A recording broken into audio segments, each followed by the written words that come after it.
Thank you, Jason. Thank you for being guest of Torino Jazz Festival, edition 2025. And the project you are presenting here is remembering and celebrating the figure of James Reese Europe, whose story is not well known, even it's important for the music and for the community in general. Could you please tell us something about this special project? Yeah, this is a project I've been playing for about 8 or 9 years, and it's called From the Dance Hall to the Battlefield, and it's about the music of James Reese Europe, and really about the effect of James Reese Europe, who is a musician, a very famous composer in the early 1900s in New York City. And he decided to fight in World War I. And because of segregation in America, he ended up forming a band of musicians to bring to fight with the French. And, but his music that he was representing and bringing from New York was very new. And it really started the craze of how global the music jazz would become. And for me, he starts the idea of a big band, the idea that Duke Ellington then takes and makes into something very formal. James was thinking about things that were 160 people, very large ideas. And so he's a musician that Randy Weston, the great pianist, told me about. And Randy Weston also had a James Reese Europe project. And so Randy was like telling me, like, you gotta think about this guy. And so this project is a celebration of a musician, of an organizer, and of someone who I think kind of birthed a form that many of us still thrive in.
Still contemporary wars are crowding the news.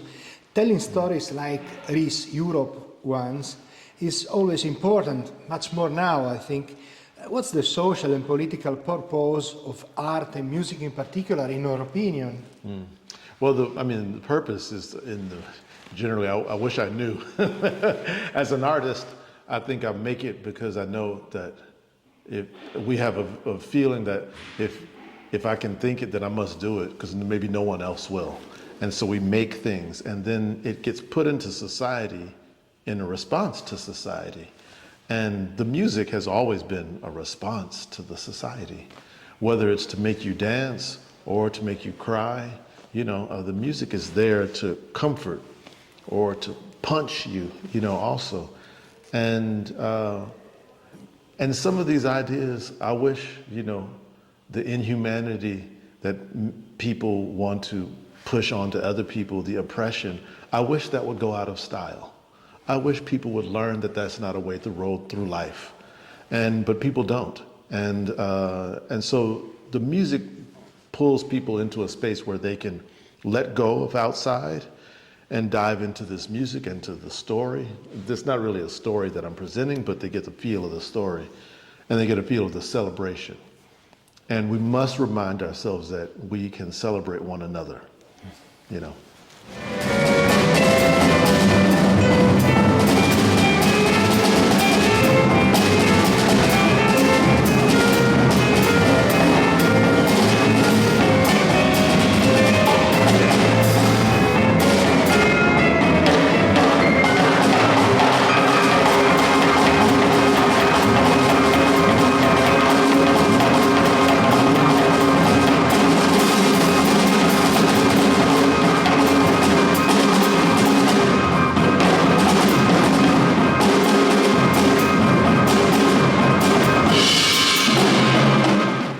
big respect towards jazz history and great musicians is testified also by the attempt to join the past and the present of the language you choose.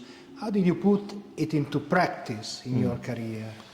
I feel like the teachers I had taught me how to do this, especially Jackie Bayard, who was a great pianist and my teacher, who played and thought about music history as one thing, not like that's old and this is new. Everything is new. It was kind of the way he wanted to touch things, even old antiques, the sounds. And he kind of taught me a way to do that. And I also know that Thelonious Monk does this as well. He will play a Duke Ellington song or a Fats Waller song, and he'll play his own pieces. And he's very much thinking about this relationship between his music and the music of others.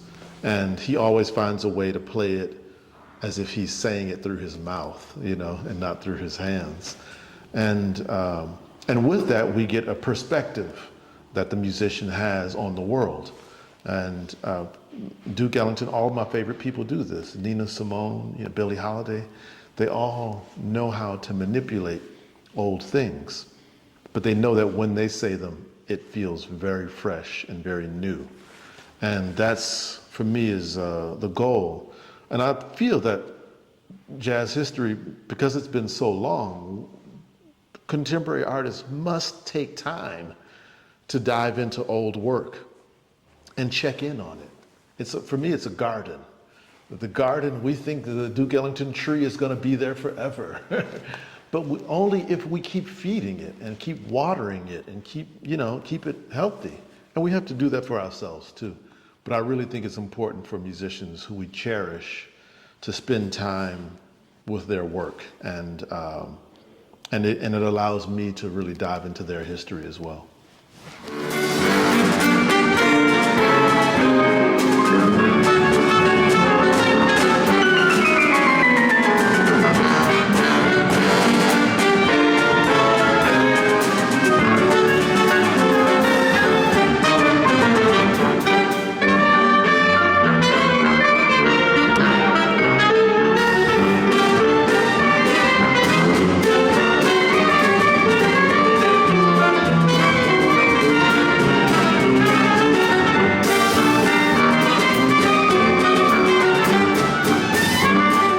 Curating a project and a museum like the permanent exhibition of Louis Armstrong Center in Queens, New York, means also trying to actualize the message of the spirit of an artist. How is possible to make it? Well, I think for Louis Armstrong, it's easy because Louis Armstrong is a true artist. He's a musician. He's in front of the camera. He's taking his pictures. He's making artworks, collages. He has an archive of letters that he sent people. He was about the material around the music just as much as he was about the trumpet and singing. And because his archive is so massive, we can get a sense of who he was by the things that were around him. And when we look at the 10 mouthpieces he has with his name, Satchmo, on the outside of the mouthpiece, that we could see it in his horns, we could see it in his record collection. We can see it in the books he had in his library. And as a musician, it's very rare to have this. It's very rare to have an archive of such an important musician so well taken care of. And his house is still there too. So it was an honor to work with Louis Armstrong's archive, to think about his family, the way he grew up in New Orleans, think about his loves in his life, the musicians who he played with, and the ideas that he had. And so it's an incredible space to walk into. I hope people who come to New York come to Queens and visit the Louis Armstrong Museum.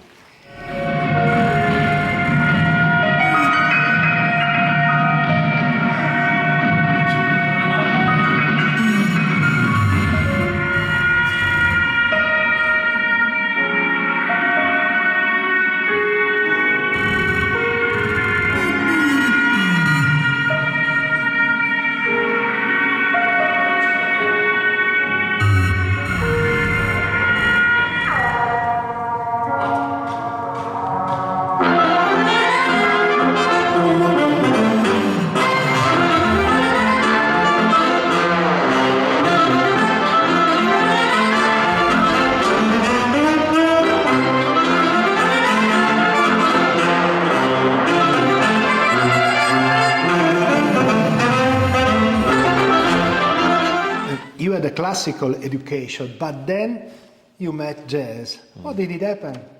It's very easy that I leave classical music because I heard Thelonious Monk for the first time when I was 13, and my parents were playing it in a room, and I just kind of lost it. I thought, what is this sound? Whoa. And I picked up the record and said, who is this man? He's so beautiful. And I thought, I want to play like that. And I ran to the piano to try to play Round Midnight, which was the song I was hearing. I could not play it. And, but I've been on the journey ever since that time to go looking for songs. But Thelonious Monk really captured me.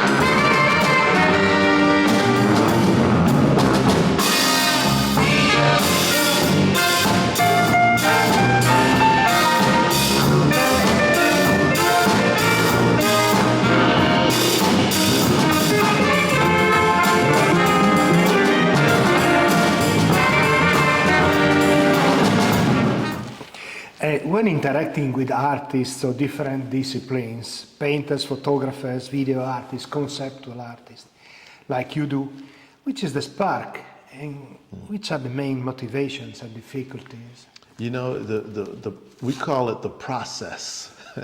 Jazz is a process music, meaning it's not pop music. Pop music will recreate the same thing and put it up over and over, night after night after night, the same thing, so the audience knows it can sing along. Jazz is a process music, meaning the process of the improvisation, it's still coming up as it's being made. That feels fresh. And so the process is so much fun. In a collaboration, you get to talk about ideas that maybe won't make it to the stage. If you're talking to a photographer, like, okay, where will you stand and where will the shadow be? You know, if you're talking to a filmmaker, you know, like, what scene needs the music, you know?